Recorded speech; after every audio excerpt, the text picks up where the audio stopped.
تو حضرت عیسیٰ علیہ السلام اس سے ایک دن کا بھی بڑھ کر نہ تھے، ٹھیک ہے۔ نجاشی نے رجب 9 ہجری میں وفات پائی، اور ان کے وفات کے دن آپ صلی اللہ علیہ وآلہ وسلم نے صحابہ کرام کو ان کی موت کی اطلاع دی، اور تمام چونکہ وہ اسلام قبول کر چکے تھے تو اس لیے تمام صحابہ کرام نے غائبانہ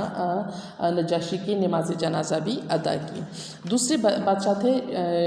شاہ روم قیصر کے نام، روم کے بادشاہ تھے قیصر۔ ان کو جب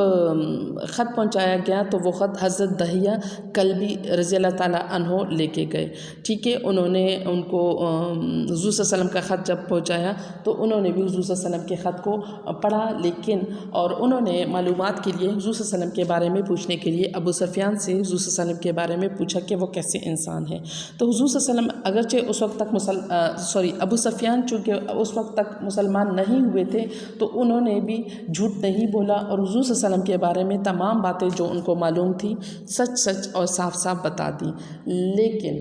لیکن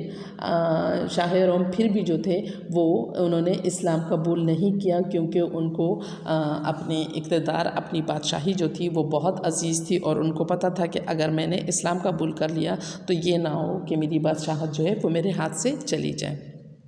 ایک اور خط ایران کے بادشاہ خسرو پرویز کے نام، اور خسرو پرویز کے نام حضور صلی اللہ علیہ وسلم نے جب یہ خط روانہ کیا تو حضرت عبداللہ بن حذیفہ رضی اللہ تعالیٰ عنہ جو تھے یہ خط لے کے گئے، اور ان کو بھی جب اسلام کی دعوت دی تو خسرو پرویز جو تھا وہ بہت غرور والا بادشاہ تھا، اور اس نے غرور میں آ کے حضور صلی اللہ علیہ وآلہ وسلم کا خط جو تھا وہ پھاڑ دیا، اور اس نے کہا کہ میری رعایا میں سے ایک حقیر غلام اپنا نام مجھ سے پہلے لکھتا ہے۔ پھر اس نے وہ خط پھاڑ دیا، اور جب اس نے حضور صلی اللہ علیہ وسلم کا خط پھاڑ دیا تو اللہ تعالیٰ نے اس کے بدلے میں سزا کے طور پر اس کی بادشاہت کو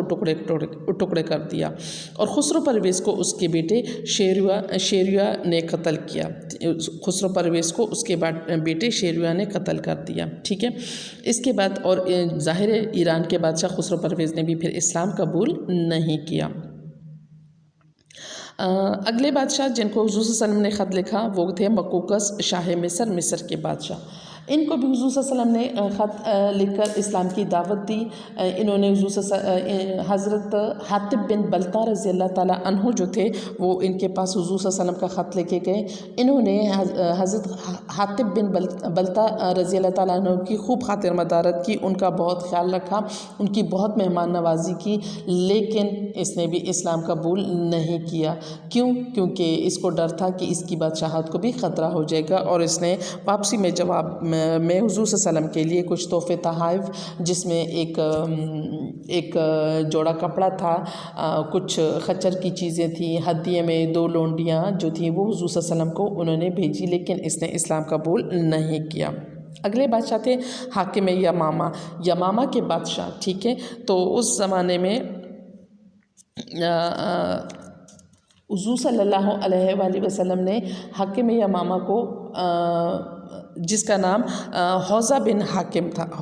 حوزہ بن علی یہ اس وقت کے بادشاہ تھے، اور حضرت سلید بن عمرو رضی اللہ تعالیٰ عنہ جو تھے یہ خط لے کر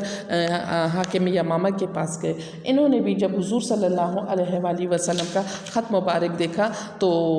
اس کو پڑھا، لیکن انہوں نے بھی اسلام قبول نہیں کیا۔ انہوں نے بھی کچھ تحفے تحائف دے کے حضور صلی اللہ علیہ وسلم کے نمائندوں کو واپس بھیج دیا۔ اگلا خط جو تھا وہ منظر بن ساوا حاکم بحرین کے نام تھا۔ حاکم بحرین نے ان کے پاس خط جو تھے وہ علا بن الحضرمی رضی اللہ تعالیٰ عنہ، علا بن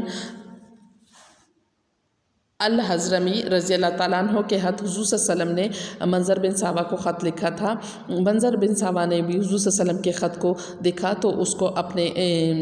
بحرین کے لوگوں کو پڑھ کے سنایا اور محبت اور عزت اور احترام سے انہوں نے حضور صلی اللہ علیہ وسلم کی دعوت کو قبول کر لیا، ٹھیک ہے، اور انہوں نے بھی حضور صلی اللہ علیہ وسلم کے اس سفیر کو جو وہ خط لے کے گئے تھے ان کو بہت عزت اور احترام کے ساتھ واپس پھر رسول اللہ صلی اللہ علیہ وسلم کے پاس بھیج دیا۔ شاہ عمان کے نام خط، تو اس وقت عمان کے بادشاہ کا نام جعفر تھا، ٹھیک ہے، اور اس کے بھائی عبد کے نام بھی خط لکھا، اور یہ خط جو تھا حضرت عمرو بن العاص جو تھے رضی اللہ تعالیٰ عنہ وہ لے کے گئے تھے۔ شاہ عمان نے اور شاہ عمان یعنی جعفر اور اس کے بھائی عبد، ان دونوں بھائیوں نے اسلام قبول کر لیا اور حضور صلی اللہ علیہ وسلم کی نبوت کی تصدیق کر دی۔ اب کتابوں میں موجود ہے کہ حضور صلی اللہ علیہ وسلم نے اس دور میں اس وقت تقریباً 40 بادشاہوں کو، جس کو ہم بادشاہ، رئیس، عمرا وغیرہ کو تقریباً خطوط بھیجے گئے تھے، اور بعض کتابوں میں لکھا ہے کہ نہیں، وہ تقریباً 250 کی تعداد میں وہ خطوط جو تھے وہ حضور صلی اللہ علیہ وسلم نے مختلف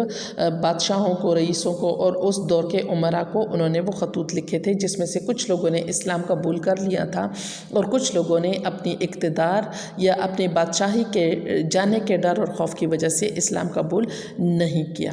ٹھیک ہے۔ ان خطوط کے کیا اثرات ملے؟ ان خطوط کے یہ اثرات ہوئے، اس کا یہ رزلٹ ملا کہ دین اسلام جو تھا وہ تمام ملکوں تک، تمام اہم بڑے بڑے اس دور کے ملکوں تک پہنچ گیا، اور اس کے جواب میں بہت سے لوگ جو تھے وہ ایمان لے آئے تھے، اور بعض لوگ جو تھے وہ کفر پر قائم رہے، لیکن ہاں اتنا ضرور ہوا تھا کہ حضور صلی اللہ علیہ وسلم کا نام اور دین اسلام جو تھا وہ ہر خاص و عام تک، ہر عام بندے تک، ہر خاص بندے تک بہت آسانی سے پہنچ گیا۔ اور جن لوگوں نے اسلام قبول کرنا تھا تو انہوں نے حضور صلی اللہ علیہ وسلم کے پاس آ کے، یا حضور صلی اللہ علیہ وسلم کے سفیر کے پاس آ کے، یعنی جس بندے کو حضور صلی اللہ علیہ وسلم وہ خط دے کے اپنا فرمان دے کے بھیجتے تھے تو اس کے ہاتھ پر اسلام قبول کر لیا۔ تو اس طرح اسلام جو تھا وہ اس زمانے میں اس کی پھیلنے کی رفتار جو تھی وہ تیز ہو گئی، اور دین اسلام جو تھا وہ دنیا کے کونے کونے میں پھیلنے لگا۔ شکریہ۔